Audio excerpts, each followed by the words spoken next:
നമസ്കാരം. കഴിഞ്ഞ കുറേ കാലമായി നമ്മൾ കേട്ടുകൊണ്ടിരിക്കുന്ന ഒരു കാര്യമാണ് പിണറായി വിജയനെ ഇപ്പം അറസ്റ്റ് ചെയ്യും എന്ന് പറഞ്ഞിട്ട്.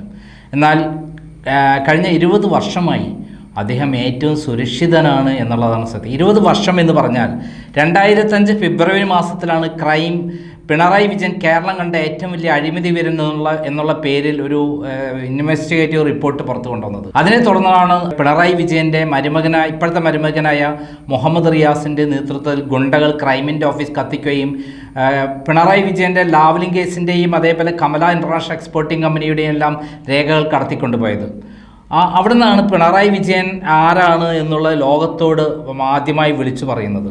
അത് പിണറായി വിജയൻ വിചാരിച്ചത് അതോടുകൂടി ക്രൈം തകർന്നു, അതോടുകൂടി അദ്ദേഹത്തിനുള്ള ആരോപണങ്ങൾ ഇനി തൊടില്ല, പേടിച്ചോടിപ്പോകുമെന്നാണ്. എന്നാൽ ഞാൻ ലാവ്ലിംഗ് കേസിൽ CBI അന്വേഷണം ആവശ്യപ്പെട്ട് ഹർജി കൊടുത്തു. ആ ഹർജിയിൽ CBI അന്വേഷണം പ്രഖ്യാപിച്ചു. അങ്ങനെ പിണറായി വിജയനെ പ്രതിയാക്കിക്കൊണ്ട് 2009 ജനുവരി മാസത്തിൽ കുറ്റപത്രം സമർപ്പിച്ചു. പിന്നീട് കണ്ടത് അതിനെ അട്ടിമറിക്കാൻ വേണ്ടി നടത്തിയ അട്ടിമറി ശ്രമങ്ങളാണ്. ആ അട്ടിമറി ശ്രമത്തിൻ്റെ ഭാഗമായിട്ടാണ് തിരുവനന്തപുരം CJI കോടതിയിലും അതേപോലെ ഹൈക്കോടതിയിലും എല്ലാം പണം കൊടുത്ത്, കോടികൾ കൊടുത്ത് ജഡ്ജിമാരെ വിലയ്ക്ക് വാങ്ങി അട്ടിമറിച്ചു എന്നുള്ള ആരോപണം എത്തിയത്. തുടർന്ന് സുപ്രീം കോടതിയിൽ അത് അട്ടിമറിക്കാൻ ശ്രമിച്ചു എന്നുള്ള ആരോപണം വരികയുണ്ടായി. ഇതിനെക്കുറിച്ച് ഒരു ഇംഗ്ലീഷ് പതിപ്പ് തന്നെ ഇറക്കിയിരുന്നു. ഒരു ചീഫ് ജസ്റ്റിസ് ഓഫ് ഇന്ത്യ രമണയെക്കുറിച്ച് അടക്കമുള്ള കൃത്യമായ റിപ്പോർട്ട്. എനിക്കെതിരെ ആരും ഒരു കേസും എടുത്തില്ല, കോടതിയലക്ഷ്യ കേസും വന്നില്ല. എന്നാൽ 8 വർഷമായി ഇന്ത്യയുടെ ചരിത്രത്തിൽ നാണക്കേടുണ്ടാക്കുന്ന രൂപത്തിൽ സുപ്രീം കോടതിയിൽ 8 വർഷമായി ഈ കേസ് തുടരുകയാണ്. എന്താണ് ഈ കേസ് തുടർന്നതിന് കാരണം? പിണറായി വിജയനെ കേന്ദ്ര ഗവൺമെൻറ് സംരക്ഷിക്കുന്നു എന്നുള്ളത് തന്നെയാണ്. ഈ കേസുമായി ബന്ധപ്പെട്ട് ഞാൻ മുരളീധരനെയും സുരേന്ദ്രനെയും വിളിച്ചിരുന്നു. അവരോട് ഈ കാര്യത്തിൽ ഇടപെടാൻ പറഞ്ഞിരുന്നു. ഒറ്റ കാര്യം ആവശ്യമുള്ളായിരുന്നു. കൃത്യമായി തുഷാർ മേത്ത എന്ന് പറയുന്ന സോളിസിറ്റർ ജനറൽ ഈ കേസിൽ ഇടപെട്ട് കൃത്യമായി വാദം നടത്തണം. അത്രേ ആവശ്യമുള്ളൂ. ഞാനും എൻ്റെ അഡ്വക്കേറ്റുമുണ്ട്, അതുകൊണ്ട് രേഖകൾ ഞാൻ ഹാജരാക്കാൻ പറ്റും, എനിക്ക് ഫൈറ്റ് ചെയ്യാൻ പറ്റും. പക്ഷേ തുഷാർ മേത്ത CBI പ്രോസിക്യൂട്ടർ അതിന് തയ്യാറാവാത്തത് കൊണ്ടാണ് 8 വർഷമായി ഈ കേസ് എടുക്കാത്തത്. 8 വർഷമായി കേസ് എടുക്കാത്തതിന് കാരണം എന്താണെന്നുള്ളത് ഇപ്പോൾ വളരെ ക്ലിയർ ആണല്ലോ. അതിലും ഏറ്റവും പ്രധാനപ്പെട്ട അമിത്ഷായുടെ വലങ്കയാണ് ഈ തുഷാർ മേത്ത എന്ന് പറയുന്ന സോളിസിറ്റർ ജനറൽ. അദ്ദേഹം ഗുജറാത്തിൽ അമിത്ഷാ അറസ്റ്റ് ചെയ്യപ്പെട്ടപ്പോൾ, ജയിലടച്ചപ്പോൾ അദ്ദേഹത്തിന് വേണ്ടി വാദിച്ച അഡ്വക്കേറ്റാണ്. അന്ന് മുതലുള്ള ഒരു ബന്ധമാണ്. അപ്പോൾ അമിത്ഷാ അറിയാതെ ഈ കേസ് ഇങ്ങനെ അട്ടിമറിക്കില്ല എന്നുള്ളത് 100% സത്യം. പിണറായി വിജയനെ അമിത്ഷാ സംരക്ഷിക്കുന്നു എന്നുള്ളതിൻ്റെ അതിലപ്പുറത്തേക്ക് തെളിവൊന്നും വേണ്ടല്ലോ. ഇതിലപ്പുറത്തേക്കുള്ള ഒരു കാര്യമാണ്. അതായത് ലാവ്ലിംഗ് കേസിനെ സംബന്ധിച്ചിടത്തോളം 2 കാര്യങ്ങളാണ്. ഒന്ന്, 200 കോടിയോളം രൂപയാണ് ലാവ്ലിംഗ് കേസിൽ വൈദ്യുതി ഭവനും അതേപോലെ SNC ലാവ്ലിനുമായി ഉണ്ടാക്കിയ കരാർ പ്രകാരം കേരളത്തിൽ നഷ്ടപ്പെടുത്തിയിട്ടുള്ളത്. അതോടൊപ്പം മലബാർ ക്യാൻസർ സെൻ്ററിലേക്ക് വരേണ്ട 98.3 കോടി രൂപയിൽ 75 കോടി രൂപ പിണറായി വിജയൻ്റെ കമല ഇൻ്റർനാഷണൽ എക്സ്പോർട്ടിംഗ് കമ്പനി എന്ന് പറയുന്ന സിംഗപ്പൂരിലെ കമ്പനിയിലേക്കാണ് പോയത്. അതായത് ഭാര്യയുടെ പേരിലെ കമ്പനി. അതിൻ്റെ രേഖയാണ് മുഹമ്മദ് റിയാസ് തട്ടിക്കൊണ്ടുപോയത്. അതായത് പാവപ്പെട്ട ക്യാൻസർ രോഗികൾക്ക് വരേണ്ട പണം തട്ടിയെടുത്ത തട്ടിപ്പുകാരനായി ക്രൂരനായ ആളാണ്, മാഫിയ തലവനാണ് പിണറായി വിജയൻ എന്നർത്ഥം. അല്ല എങ്കിൽ പിണറായി വിജയൻ പറയട്ടെ 98.3 കോടി രൂപ വന്നു എന്നുള്ളത് വെറും 12 കോടി രൂപയാണ് വന്നത്. അതിലും 8 കോടി രൂപ മാത്രമേ ചെലവഴിച്ചുള്ളൂ. ബാക്കി 5 കോടി രൂപ ചെലവഴിച്ചിട്ടില്ല, 4 കോടി രൂപ ചെലവഴിച്ചിട്ടില്ല. അപ്പം ബാക്കി 87 കോടി രൂപയിൽ 75 കോടി രൂപയും പിണറായി വിജയൻ തട്ടിയെടുത്തു എന്നുള്ളതാണ് സത്യം. അപ്പോൾ ആ കേസ് ഇത്രയും കാലം അട്ടിമറിച്ചത് ആരാണ്? അമിത്ഷായുടെ നേതൃത്വത്തിലുള്ള കേരള BJP ഗവൺമെൻറ്റാണ്. BJP പിണറായി വിജയനെ സംരക്ഷിക്കുന്നത് എന്തിനാണ് എന്നുള്ള ചോദ്യത്തിന് വളരെ വ്യക്തമാണ് ഉത്തരം. പിണറായി വിജയനെ ഇവിടുത്തെ BJP നേതാക്കന്മാർ കച്ചവടം ചെയ്ത് അവർ ഡൽഹിയിൽ അറിയിച്ചത് കേരളത്തിൽ BJP വളരില്ല, കോൺഗ്രസ് മുക്ത ഭാരതം, കോൺഗ്രസിനെ 2 തവണ അധികാരത്തിൽ നിന്ന് മാറ്റിക്കഴിഞ്ഞാൽ കോൺഗ്രസ് ഇല്ലാതായും തീരും. അങ്ങനെ കോൺഗ്രസ് തകർന്നു കഴിഞ്ഞാൽ തീർച്ചയായിട്ടും ഇവിടെ BJPക്ക് അധികാരത്തിൽ വരാൻ പറ്റും എന്നുള്ളതാണ്. കോൺഗ്രസിൽ നിന്ന് ഒഴുകിപ്പോകും BJPയിലേക്ക് എന്നുള്ളതാണ് ഇവിടെ നിന്ന് കൊടുത്ത സ്ട്രാറ്റജി. ആ സ്ട്രാറ്റജി എല്ലാം പരാജയപ്പെട്ടു. അതോടൊപ്പം തന്നെയാണ് നമുക്കറിയാം ഏറ്റവും പ്രധാനപ്പെട്ടാണ് സ്വർണ്ണക്കള്ളക്കടത്ത് കേസ്. ഈ സ്വർണ്ണക്കള്ളക്കടത്ത് കേസിൽ പിണറായി വിജയൻ മുഖ്യപ്രതിയാണെന്നും മകൾക്കും ഭാര്യയ്ക്കും മകനുമെല്ലാം പങ്കുണ്ടെന്നും അതേപോലെ ശ്രീരാമകൃഷ്ണൻ കൂടാതെ KT ജലീൽ അടക്കമുള്ള 3 മന്ത്രിമാർ അതിൽ പ്രതികളാണെന്നുള്ള റിപ്പോർട്ട് തന്നെ ആരുടെ കൈവശമുണ്ട്? അമിത്ഷായുടെ കൈവശമുണ്ട്. അത് കൃത്യമായി അമിത്ഷായും അതേപോലെ നരേന്ദ്രമോദിയും കേരളത്തിൽ വന്ന് പ്രസംഗിച്ചിട്ടുള്ളതാണ്. ഡൽഹി മുഖ്യമന്ത്രിയെക്കുറിച്ചൊക്കെ എന്തെങ്കിലും ഒരു വിവരം കിട്ടുമ്പോഴേക്ക് തന്നെ അറസ്റ്റ് ചെയ്തിരുന്നു. ഇവിടെ പിണറായി വിജയനെ ലാവ്ലിൻ കേസ് ഉണ്ടായിട്ട് ആ കേസിൽ സംരക്ഷിക്കുന്ന കേന്ദ്ര ഗവൺമെൻറ് സ്വർണ്ണക്കള്ളക്കടത്തിൽ അതേപോലെ സംരക്ഷിക്കുകയായിരുന്നു. ആ സ്വർണ്ണക്കള്ളക്കടത്തിൽ കൃത്യമായ രേഖ തന്നെ ഹൈക്കോടതിയിൽ നമ്മുടെ കസ്റ്റംസ് ഫയൽ ചെയ്തിട്ടുണ്ട്. Statement filed by the commission of customs preventive criminal MC number 5743/2020 എന്നുള്ള കേസിൽ, അതായത് director general of prisons and correctional services file ചെയ്ത കേസിൽ, പെറ്റീഷണർ കേസിൽ സ്വപ്ന സുരേഷിൻ്റെ എതിർകക്ഷി, അതിൽ എതിർകക്ഷിയായ ആളാണ് കസ്റ്റംസ്. എന്തായിരുന്നു? കസ്റ്റംസിൻ്റെ അറസ്റ്റിൽപ്പെട്ട് സ്വപ്ന സുരേഷ് സ്വർണ്ണക്കള്ളക്കടത്ത് കേസിൽ ജയിലിലായപ്പോൾ സ്വപ്ന സുരേഷ് കൊടുത്ത 164 സ്റ്റേറ്റ്മെൻറ്റിൻ്റെയും അതേപോലെ അവരെ കൊല്ലാൻ വേണ്ടി പിണറായി വിജയൻ ശ്രമിച്ചതിൻ്റെയും ഞെട്ടിക്കുന്ന രേഖയാണ് ഈ സ്റ്റേറ്റ്മെൻറ്റ്. അതിൽ കൃത്യമായി കൊല്ലുന്ന കാര്യം പറയുന്നത് ഇപ്പോൾ നമ്മൾ ചർച്ചയാക്കണ്ട. പക്ഷേ പിണറായി വിജയൻ പ്രതിയാണെന്നുള്ള ഭാഗം മാത്രമേ ഞാൻ വായിക്കാം. അപ്പോൾ അതായത് പിണറായി വിജയൻ പ്രതിയാണെന്നുള്ള വ്യക്തമായ രേഖ ആരെടുത്തുണ്ട്? കേന്ദ്ര ഗവൺമെൻറ് ഉണ്ടെന്നുള്ളത് തെളിയിക്കാൻ വേണ്ടിയിട്ടാണ് ഞാൻ വായിക്കുന്നത്. അതായത് ഇതിലെ 9ാമത്തെ പേരെ പറയുന്നത്, it is submitted that in the 108 statement and 164 statement the first respondent has made shocking revelations about the honourable chief minister, honourable speaker of Kerala, അതായത് ശ്രീരാമകൃഷ്ണൻ, അന്നത്തെ legislative assembly and some honourable ministers, KT Jaleel അടക്കമുള്ള ആളുകൾ, അതായത് ഖുറാനിലെ ചട്ട അടക്കം ഈന്തപ്പഴ കുരു അടക്കം കൊണ്ടുപോയിട്ടുള്ള ആൾ പിണറായി വിജയൻ്റെ സഹായത്തോടു കൂടി, ministers of the state cabinet, she has made, Swapna Suresh has made shocking revelations about the chief ministers close connections with the previous consul general of UAE and the illegal monetary transactions carried out. Her close connection with the Chief Minister and his Principal Secretary Shivashankar and a personal staff was also revealed, Ravindran, by the first respondent. She has also stated that clarity about smuggling of foreign currency at the instance of the Honorable Chief Minister and the Honorable Speaker with the help of the consulate. അതായത് കോൺസുലേറ്റുമായി അടുത്ത ബന്ധമുണ്ടായിരുന്ന ബിസിനസ്സുകാരടക്കമുള്ള gang, വിദേശത്ത് ബിസിനസ്സുകാരടക്കമുള്ള gang ഇതിൽ ഉൾപ്പെട്ടിട്ടുണ്ട് എന്നുള്ള കൃത്യമായതും മുഖ്യമന്ത്രിയും speaker Sreeramakrishnan അടക്കമുള്ള ആളുകൾ ഇതിൻ്റെ അകത്ത് പ്രതികളാണെന്നുള്ളതും അത് കുറ്റക്കാരാണെന്നുള്ള 164 സ്റ്റേറ്റ്മെൻറ്റ് കൊടുത്ത സ്വപ്നയുടെ ഉണ്ട് എന്ന് പറയുന്ന രേഖയാണിത്. ഇത് വളരെ സുപ്രധാനമാണ്. കാരണം സ്വപ്ന വെളിപ്പെടുത്തിയ ഞെട്ടിക്കുന്ന കുറേ കാര്യങ്ങൾ മുഴുവനെ ഞാൻ ഇപ്പം വായിക്കുന്നില്ല, മറ്റൊരു വീഡിയോയിൽ പറയാം. അതായത് ഈ രേഖ ഗവൺമെൻറ്റിനെടുത്ത് ആരെടുത്തിട്ടുണ്ട്?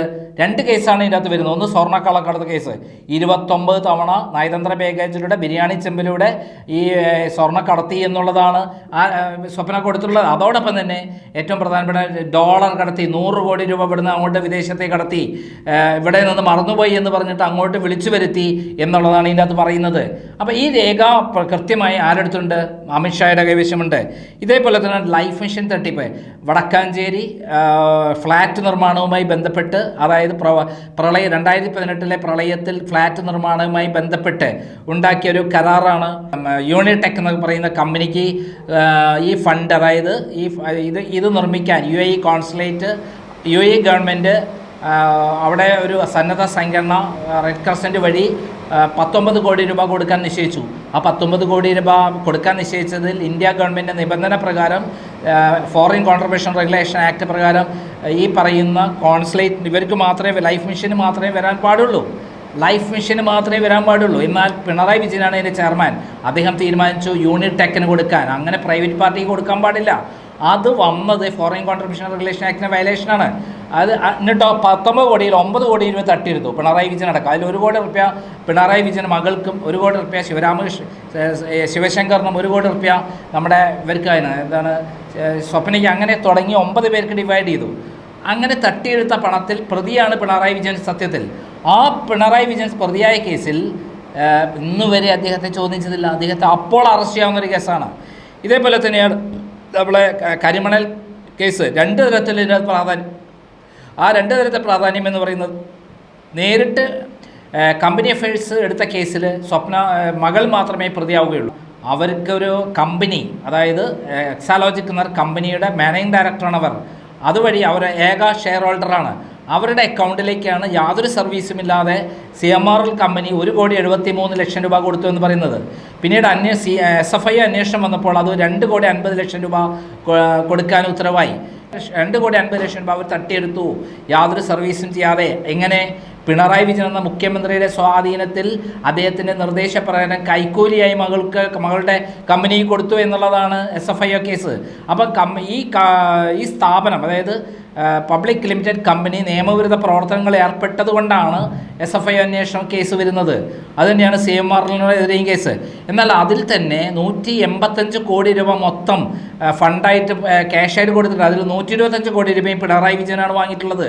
കൂടാതെ ഈ 2016 മുതൽ 2019 വരെയുള്ള കേസാത്. 2019 മുതൽ 2025 വരെ കരിമണൽ കൊടുത്ത കേസിൽ ഏകദേശം 5,000 കോടി രൂപ പിണറായി വിജയൻ തട്ടിയെടുത്തിട്ടുണ്ട്. ബ്ലാക്ക് മെയിൽ ചെയ്ത് ഭീഷണിപ്പെടുത്തി ഈ കമ്പനിയിൽ നിന്ന് തട്ടിയെടുത്തിട്ടുണ്ട്. അതൊക്കെ വിദേശത്താണ് പണം എത്തിച്ചിട്ടുള്ളത് എന്നുള്ള വിവരമാണ് പുറത്തു വന്നത്. അതിനെതിരെ CBI അന്വേഷണം MR അജിത് കുമാറല്ല, MR അജയനാണ് ഫയൽ ചെയ്യുന്നത്. കഴിഞ്ഞ ദിവസം MR അജിത് കുമാറിൻ്റെ ഫോട്ടോ തെറ്റായി പ്രസിദ്ധീകരിച്ച് ക്ഷമ ചോദിക്കുന്നത് ADGP ആണ്. അദ്ദേഹമല്ല, MR അജയനാണ്. അദ്ദേഹം കേരള ശബ്ദത്തിൻ്റെ ലേഖകനായിരുന്നു. അദ്ദേഹമാണ് പരാതി കൊടുത്തത്.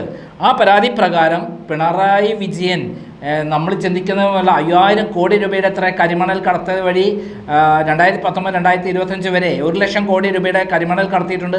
5,000 കോടി രൂപ മിനിമം തട്ടിയിട്ടുണ്ടെന്നുള്ളതാണ് യഥാർത്ഥത്തിൽ. ഇതിനെതിരെ ഇപ്പോൾ MR അജയൻ മാത്രമല്ല, ഷോൺ ജോർജും ഇന്നോ നാളെയോ പരാതി കൊടുക്കുമെന്നുള്ളതാണ് എന്നോട് ഷോൺ ജോർജ് പറഞ്ഞിട്ടുള്ളത്. അതായത് ഈ കേസ് പുറത്തു കൊണ്ടുവന്ന് ഫൈറ്റ് ചെയ്തിട്ടുള്ള ഷോൺ ജോർജാണ്. അദ്ദേഹം തന്നെ പറഞ്ഞിട്ടുണ്ട്, SNC ലാവ്ലിൻ കമ്പനിയിൽ നിന്നും കിക്ക് ബാക്കായി അബുദാബി കൊമേഴ്ഷ്യൽ ബാങ്കിലേക്ക് പിണറായി വിജയൻ്റെ മകളുടെയും മകൻ്റെയും ഒക്കെ അക്കൗണ്ടിലേക്ക് പണം വന്നിട്ടുണ്ട്, കോടികൾ. അപ്പോൾ അത് എന്താണ്? ലാവ്ലിൻ കേസുമായുള്ള കിക്ക് ബാക്കാണ്. അവർക്ക് ഇവിടുന്ന് ഗവൺമെൻറ് വഴിയുള്ള പലിശ തിരിച്ച് പണം കൊടുക്കുമ്പോൾ ആ പണത്തിൻ്റെ കമ്മീഷൻ എത്ര റേഷ്യോ കൊടുക്കുകയാണ്. അതേപോലെ തന്നെയാണ് കരിമണ്ണൂർ ബാങ്ക് തട്ടിപ്പ്. കരിമണ്ണൂർ ബാങ്കിൽ ഏകദേശം 500 കോടിയുള്ള തട്ടിപ്പ് നടന്നതായാലും മകളും പിണറായി വിജയനും EP ജയരാജനുമുണ്ട്. ഇതേപോലെയാണ് AI ക്യാമറ വെച്ചിട്ടുണ്ടെങ്കിൽ അമ്മായിച്ചൻ, ആരുടെ?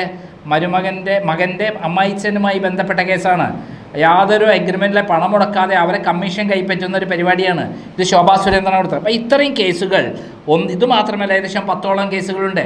ഈ കേസുകളിലെല്ലാം തന്നെ പിണറായി വിജയനും മകളും മകനും ഭാര്യയും കുടുങ്ങുന്നതാണ്. അപ്പോൾ ഇവർ കൂടാതെ ശ്രീരാമകൃഷ്ണൻ, അതേപോലെ KT ജലീൽ തുടങ്ങിയുള്ള മുൻ മന്ത്രിമാരും സ്പീക്കർമാരും കുടുങ്ങുന്നതാണ്. ഈ കേസുകളെല്ലാം ഇത്രയും കാലം പൂഴ്ത്തിവെച്ച് പിണറായി വിജയനെ സംരക്ഷിക്കുന്നതിൽ നിർണായക പങ്കുവെച്ചത് അമിത്ഷായും അതുപോലെ നരേന്ദ്രമോദിയാണ്. ഇവർക്ക് രണ്ടുപേർക്കും ഈ കേസിനെ കുറിച്ച് അറിയാമെന്നുള്ളതാണ് അവരിവിടെ വന്ന് പ്രസംഗിച്ചിട്ടുള്ളത്. പക്ഷേ ഇതുവരെ അവർ കാത്തിരുന്നത് കേരളത്തിൽ BJP അതുകൊണ്ട് വളരുമെന്നാണ്. എന്നാൽ BJP താഴേക്ക് പതിച്ച് മുന്നോട്ട് പോവുകയാണ്. എല്ലാ സ്റ്റേറ്റിലും BJP വളരുമ്പോൾ കേരളത്തിൽ മാത്രം BJP വളരുന്നില്ല. ഇപ്പോൾ ശോഭാ സുരേന്ദ്രൻ ഈ കാര്യത്തിൽ വളരെ ശക്തമായി നിലപാടെടുക്കുകയും അമിത്ഷായുടെ മുമ്പിൽ ഇത്തരം കാര്യങ്ങളിൽ പിണറായി വിജയനെതിരെയും അതേപോലെ മറ്റുള്ള CPM നേതാക്കന്മാർക്കെതിരെയും ശക്തമായ നടപടിയെടുത്താൽ കേരളത്തിൽ BJP വളരും, അല്ലാതെ BJP വളരില്ല. ഇപ്പോൾ തന്നെ രാജീവ് ചന്ദ്രശേഖറിൻ്റെ നിലനിൽപ്പിന് അപകടത്തിൽ വരുന്ന രൂപത്തിലേക്കാണ് നിലമ്പൂർ ഇലക്ഷൻ വരുന്നത്. അതിൽ വോട്ട് കൂടാതെ വന്നാൽ, ശക്തമായ രൂപത്തിൽ കൂടാതെ വന്നാൽ രാജീവ് ചന്ദ്രശേഖർ തെറിക്കും. അവിടെ സുരേന്ദ്രൻ്റെ ആളാണ് നിലമ്പൂരിലെ ജില്ലാ പ്രസിഡന്റ് BJPയുടെ. അവിടെ സ്ഥാനാർത്ഥിയെ നിർത്തിയത് ഒരു ബന്ധവുമില്ലാത്ത ഒരാളെയാണ്. അവിടുത്തെ BJP പ്രവർത്തകർ പോലും അസംതൃപ്തരാണ്.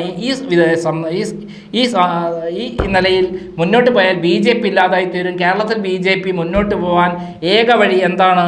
പിണറായി വിജയനും മകളും മകനും ഭാര്യയും ഒക്കെയുള്ള ആൾക്കാരെ കുടുംബസമേതം കൃത്യമായി ഘട്ടം ഘട്ടമായി അറസ്റ്റ് ചെയ്യുക. അതോടൊപ്പം ശ്രീരാമകൃഷ്ണൻ, KT ജലീൽ, അതേപോലെ കടകംപള്ളി സുരേന്ദ്രൻ, തോമസ് ഐസക് തുടങ്ങിയുള്ള ആളുകൾ നടത്തിയിട്ടുള്ള തട്ടിപ്പുകളും വെട്ടിപ്പുകളും എല്ലാം കൃത്യമായി വിളിച്ചെത്തു കൊണ്ടുവരികയും ഇവരെയും അറസ്റ്റ് ചെയ്താൽ കേരളത്തിൽ BJP അങ്ങോട്ട് വളരും. ഇതാണ് റിപ്പോർട്ട് ശോഭാ സുരേന്ദ്രൻ കൊടുത്തിരിക്കുന്നത്.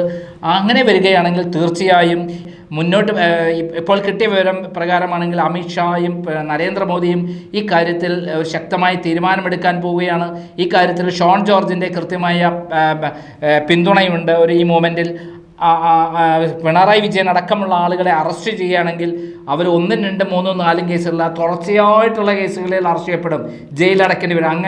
ആ സന്ദർഭത്തിൽ കേരളത്തിൽ CPMനുള്ളിൽ വലിയ തോതിൽ പൊട്ടിത്തെറി ഉണ്ടാകും. ആ പൊട്ടിത്തെറിയെ ഉപയോഗിച്ച് BJPയെ വളർത്താം.